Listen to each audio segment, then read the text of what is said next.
I didn't remember putting on the dress. But there it was, the pale blue fabric draped over me, its buttons fastened neatly as if someone else's hands had done the work. It smelled faintly of lavender, and every time I touched it, my skin prickled with cold. I couldn't understand how it was possible.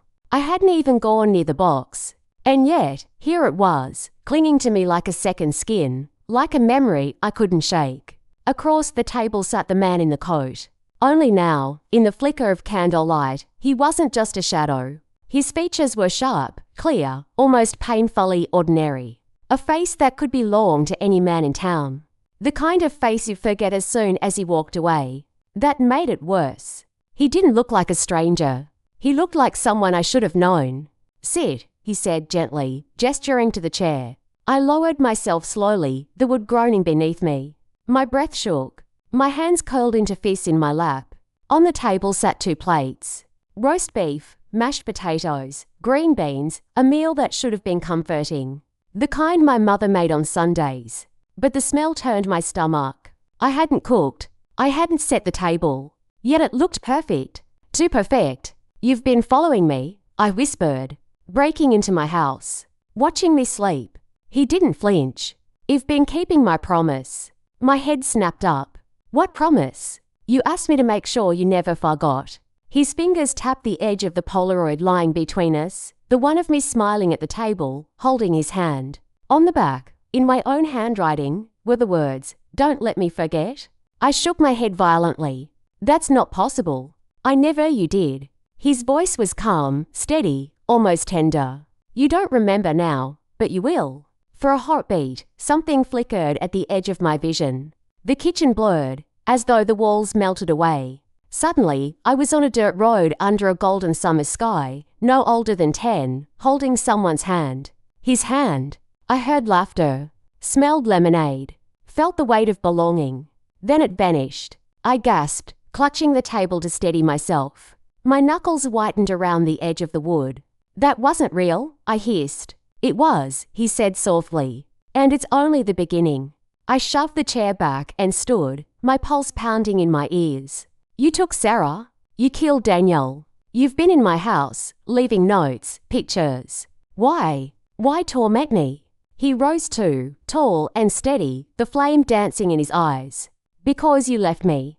And because you tried to bury what you did." My mouth went dry. "What I did? You asked me to stay," he repeated. "But then you tried to forget. So I had to remind you." The candle sputtered, the flame shrinking to a weak glow. Shadows crawled up the walls. My chest tightened. "I want you gone," I whispered, my voice breaking. "Do you hear me? Gone." His expression didn't change.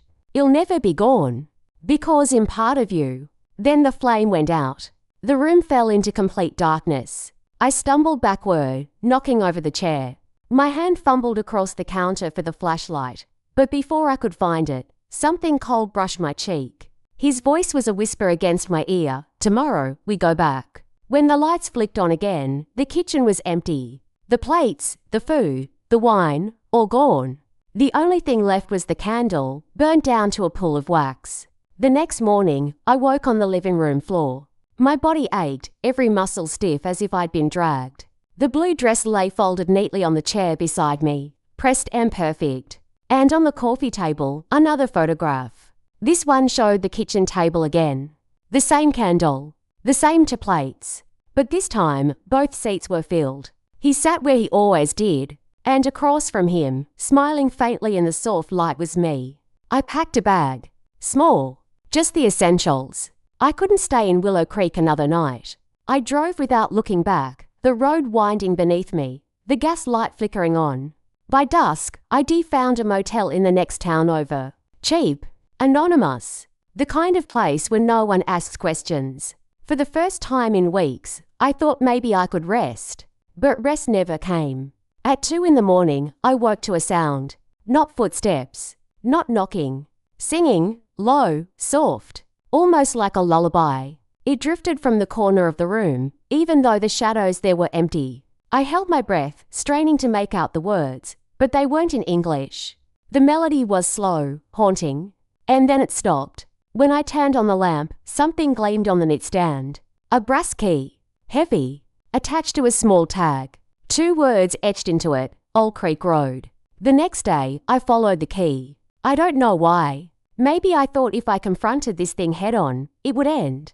Maybe part of me wanted to believe him, that remembering would finally bring peace. Old Creek Road was nearly abandoned, overgrown with weeds and lined with half-collapsed houses. The road ended at a clearing where a building slumped against the trees. Bricks crumbled. Windows shattered. A faded wooden sign leaned sideways. Willow Creek Orphanage. My chest tightened. I had never been here. At least, I thought I hadn't. The brass key slid into the rusted lock like it belonged there. The door groaned open. Inside smelled of mildew and rot. Broken toys littered the floor. Rusted bed frames lined the walls. Every step I took echoed in the vast emptiness. And then I saw them. Photographs. Hundreds of them, tacked to the far wall. Children smiling, playing, eating. Their faces frozen in time. And in the center a girl with hazel eyes. My eyes. It was me. I staggered closer, my hand trembling as it brushed the dusty edges of the photograph. My chest constricted. My breath came in sharp gasps. I had no memory of this place. No memory of being here. But there I was, staring back at myself across the decades. I whispered, "No, this can't be," and then I noticed a fresh Polaroid tucked between the old ones. It showed me, standing in this exact spot, staring at the photographs. I dropped it, my heart hammering. And from the far end of the hall, footsteps echoed, slow, deliberate. I turned. He was there. The man in the coat, walking toward me. He was there. The man in the coat, standing at the far end of the orphanage corridor, his outline framed in the weak light filtering through broken windows. The sight of him here, in this place that already felt like a wound in the earth, froze me where I stood. "You remember now," he said, his voice steady, carrying through the hall. I shook my head violently. "Number, I don't. I don't want to." He stepped closer, each footfall measured, echoing against the cracked tiles. His shadow stretched long before him, reaching for me. "You don't have to want to," he said. "The truth always finds its way back." The walls seemed to breathe. My eyes darted to the photographs, all those faces frozen in dusty smiles. I swore they were watching me, waiting. I stumbled backward, my hand brushing against a rusted bed frame.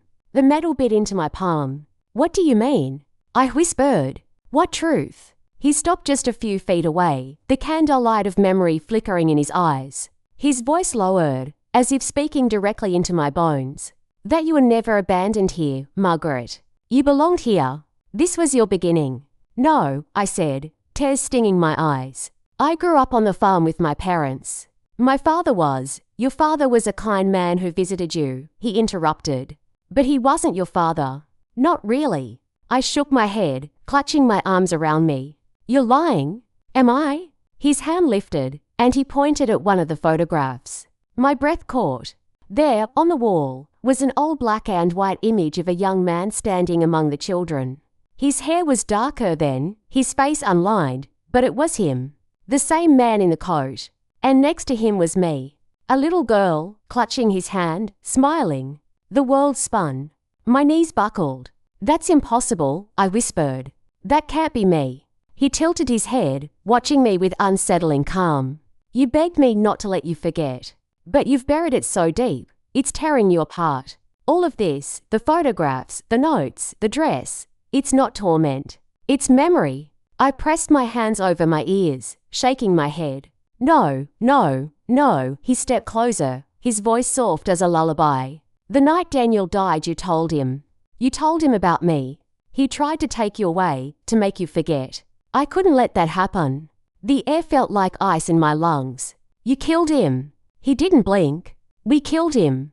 My stomach lurched. The ground tilted beneath me. "That's not true." "I would never." "You already did," he whispered. My hand slipped against the bed frame, and I bolted. My feet pounded against the tiles as I ran down the corridor, the walls closing in.